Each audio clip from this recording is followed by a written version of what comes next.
first I'll say, without discounting City Hall, I work at City Hall right now, and so I've kind of got some idea of some areas of opportunity to maximize efficiency. I can go on a lot, so let me pick like 3.5. And then you also want to know how we're going to get the funding for that. So, with respect to bringing technology to the city, there's a couple things that would follow along the same message with getting the community engaged. Number one, we could stream every single council meeting starting right now. Well, the city actually purchased the equipment to do that using money from basically insurance reimbursement. So the safer the city was, they get a kickback every couple of years. So that money can go towards cameras. So streaming live council meetings is one opportunity. We could do simple things also like offering online bill pay. So I'm one of those people that I don't walk in and ever pay. Well, actually, the downstairs usually tells me that I haven't paid in a while, and so I walk in and just pay for the next couple months ahead of time. But if I can set it up online, there may be others out there like me that would take advantage of that. Also something that we can do. So how do we get the money to do that? We have to look into the gray area. We have to understand how it all works. And our finance manager is really great at telling me all the ways we can't do this. So she puts us and gives us an opportunity to get creative. So how can we get creative? Well, I'll coincide this funding opportunity with some other technology that we can actually give to the city, such as a database. Right now, if I want to get somebody's phone number, if somebody knows it, that's easy, but otherwise I might have to text somebody in Public Works or over at the fire hall and say, hey, do you happen to know this person? Oh yeah, he was my neighbor growing up. That's how we get phone numbers. Do you know this contractor? Yeah. We don't have a database that we can actually say, I'm going to look up plumbers that we've used recently. So a database would be an information exchange, such as our cell phones. We keep records like addresses, phone numbers, notes about them.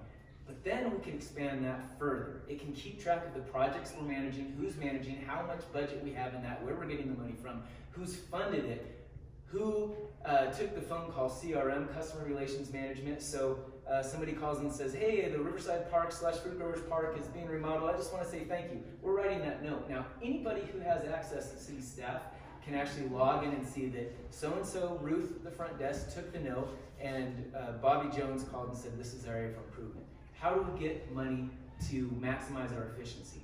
Well, creativity. I don't know the right answer or the one answer, but there are many. So let's think about, Public Works actually has money that can only be spent on natural gas and water. So the city has a general fund. We have money that we can take out of a general fund, but that's not a popular issue, nor is it maybe one of the best. Coming down on time. So we can ask Public Works to market the city of Susanville and enhance their technology, and as part of the operations, the rest of the city needs the same software so that as a city, Public Works can have their system managed efficiently, and hence funding.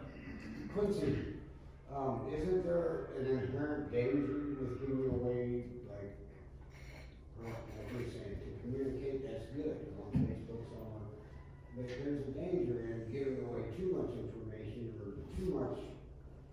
Let's say perhaps a guy just doesn't like somebody, they did something they don't like, they call him harassing. I mean, technology is good. I'm still on a dinosaur phone, but there's an inherent danger by giving away too much. Go ahead and comment. How many seconds do I have? I'll give you 10. Go ahead. Well, there's confidential information that by law we cannot share. So that's simple. But everything else that we can share, we need to share it as much as possible. We don't need to require that you fill out a public records request to get your information. We need to make it our job to put it on your doorstep, but also make it so easy to read and understand that when it's on your doorstep, you become part of it. You're reading it, you understand how the city works, how the finance department works, how Public Works, how you understand our system. We make it easy, we get it to you, and we do it so well that we make sure you read it. That's not happening now, but that needs to happen. So set parameters. Well, now, Lightfoot, this is not how it works. You're throwing in and giving him too much time, so you got to let the moderator do her work. 10-4. Hold that question. Let's get through the questions we have here, and then we'll come back to you, okay? We don't wanna disrespect your questions. Okay, so I'm gonna move to the next question because I've got several more that have shown up. And this one, Thomas, we're gonna start with you.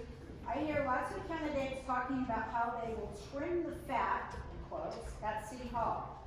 How do you plan to do that? And what does that mean to you?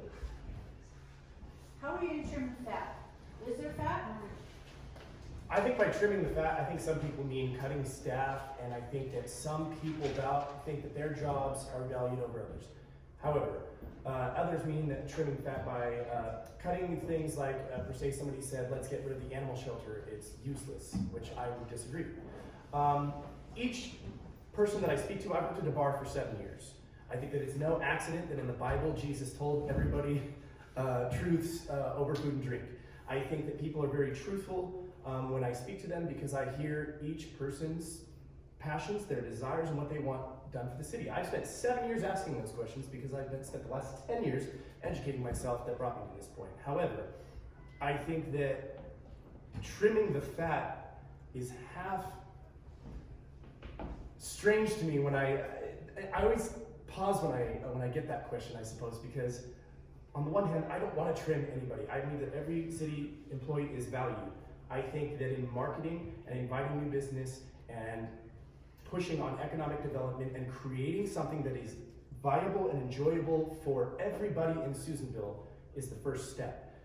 Outsourcing is the first step. Marketing is how we're going to get there. I call her grandma. She has worked at the library for a very, very long time. This lady right over here, she wants to open a library that is safe for our youth. She wants to get involved. She wants to be part of the community, and she wants to, sorry, I'm going to say this, take a broom to anybody who tries to harm her kids while they're trying to read a book. I think that viable businesses and inviting people that are actually going to care about this community are going to save it and bring in more, I should say, invite new businesses here, but also thinking, how can we be more efficient in our jobs? How can we cut the fat as opposed to, let's just say, if there's $10,000 the dog shelter isn't using, let's go there and say, hey, you're not using this money, we need to pull it back into the general fund. We have to be efficient in the way that we, in our time management and in the ways that we use our money. However, I don't believe that cutting jobs and cutting staff inevitably, time and time again, is just going to create a government to where in 10 years there won't be anybody running for office. We're going to be a non-existent town. However, I would challenge our local government to push to be like Ashland, Oregon, to where every single citizen in that community is out on the streets, literally paving their new life to their town. And I think that that's how we're going to avoid the inevitable cutting of our staff and trimming the fat is, for lack of better words, caring. Kevin, you want to take a shot at that? I will. Trimming the fat is never popular. Honestly, there is virtually no jobs that can be cut. Everybody at the city, whether it be City Hall, police, fire, public works, they're stretched to their limits. They do an outstanding job out there. But there is ways that we need to be resourceful and look at things. I mean, currently we're paying about $90,000 for the animal shelter. And in my opinion, that's ridiculous. There's got to be a better way to run a shelter than paying $90,000.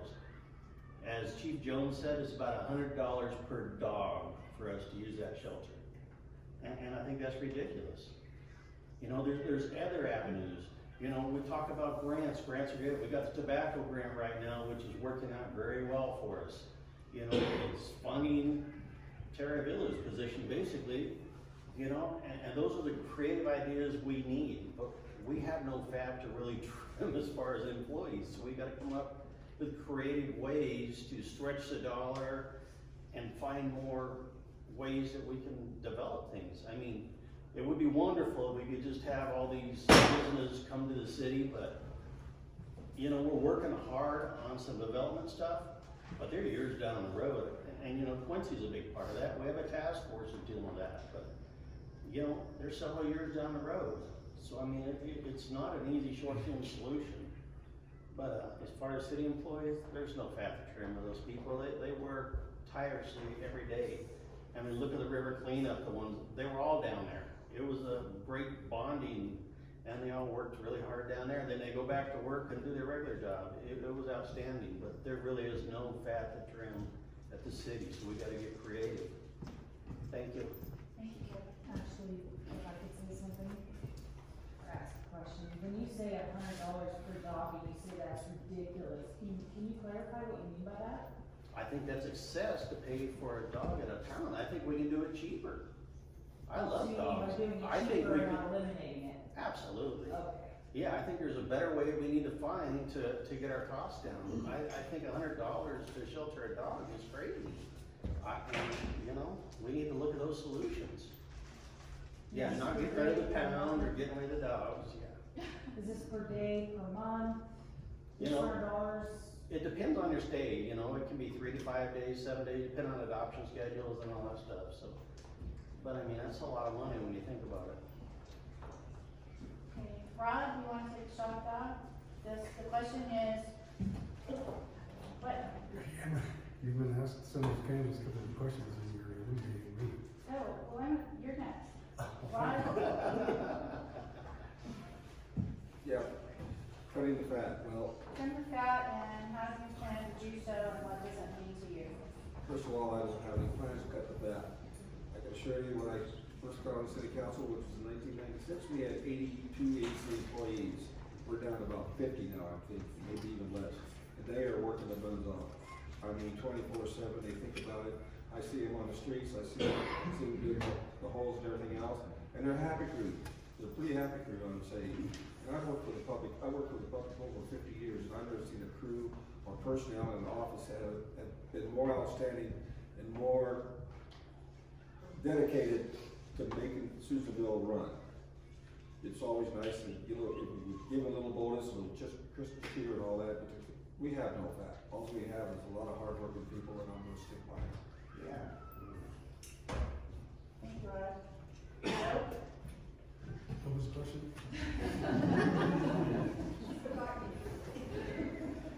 How would you trim the fat at City Hall? How do you plan to do so and what does that mean to you?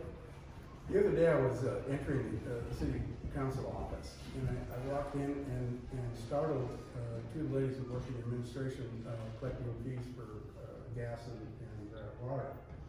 And I asked them, I said, what are you guys doing in here?